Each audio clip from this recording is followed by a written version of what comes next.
নতুন সরকার, নতুন ক্রীড়ামন্ত্রী এবং বোর্ডের একটা সংশয় যে আসলে কি হবে, এই বিষয়টা আপনি কিভাবে দেখছেন? এই বোর্ড থাকবে না, এই বোর্ড টিকবে না।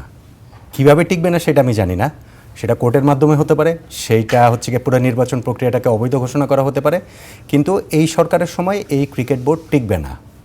প্রশ্ন হচ্ছে কত দিনের মধ্যে। আমার যতটুকু আন্ডারস্ট্যান্ডিং সেটা হচ্ছে খুব দ্রুততম সময়ের মধ্যে হবে। বাংলাদেশ ক্রিকেট বোর্ডের নির্বাচনটা হয়, কমিটিটা হয় 4 বছরের জন্য। এই নির্বাচনটা হওয়ার পর মাস 4 সময় গিয়েছে, আর 4 মাস সময় তারা পাবে বলে আমার মনে হয় না, এমনকি সেটা 4 সপ্তাহের মধ্যে হতে পারে। বাংলাদেশ ক্রিকেট বোর্ডের এই কমিটি থাকবে না, সেটা পুরো কমিটি ভেঙে দেওয়া হবে বলে আমার আন্ডারস্ট্যান্ডিং, কিন্তু সেটা যদি নাও হয় সিগনিফিকেন্ট একটা চেঞ্জ এই ক্রিকেট বোর্ডে আসবে। এত সব কনফিউশনের মধ্যে আজকে কোচ সালাউদ্দিন তিনি সরাসরি সদ্য বিদায়ী যে আমাদের ক্রীড়া উপদেষ্টা আছেন তাকে একদম সরাসরি মিথ্যাবাদী বলেছেন। এই বিষয়টা আসলে কিভাবে প্রভাব ফেলছে? একে তো খেলোয়াড়রা বিশ্বকাপ খেলতে যেতে পারলো না, এবং তিনি বলেছেন খেলোয়াড়রাই নাকি এই বিষয়ে সহমত পোষণ করেছিল। তিনি মিথ্যা কথাই বলেছেন, তিনি মিথ্যুক।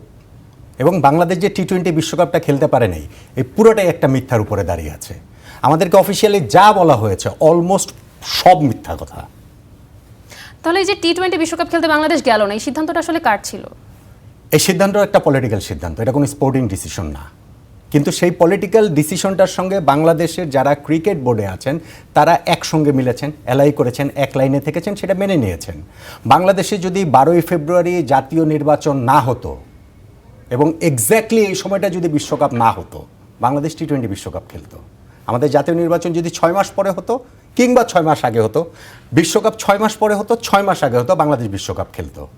এইটা অ্যাবসলিউটলি একটা রাজনৈতিক সিদ্ধান্ত, এবং সেই রাজনৈতিক সিদ্ধান্ত আমাদের ক্রিকেট বোর্ডের আজ্ঞাবহ যে ক্রিকেট বোর্ড গভর্নমেন্টের সঙ্গে তারা এটা মেনে নিয়েছেন। আজকে সালাউদ্দিন ভাই যে কথাগুলো বলেছেন ট্রু কথা বলেছেন। পয়েন্ট হচ্ছে গিয়ে এই ট্রু কথাগুলো অনেকেই বলছেন যে আগে কেন বলেন না, আগে বলার মতো অবস্থা ছিল না। অনেকেই বলতে পারেননি, প্রায় কেউই বলতে পারেননি। আমি বলতে পারি আমি আমার অবস্থান থেকে বলেছি, কারণ ওই যাদের হিসাবটা ছিল কি ক্রিকেট বোর্ড সরকার, তাদের হিসাবটা ছিল 12ই ফেব্রুয়ারি, তারা এই নির্বাচনটাকে প্রভাবিত করার জন্য, এন্টি ইন্ডিয়া সেন্টিমেন্টটাকে জিয়ে রাখার জন্য বাংলাদেশের এই টি-20 ওয়ার্ল্ড কাপটা না খেলাটা জরুরি ছিল।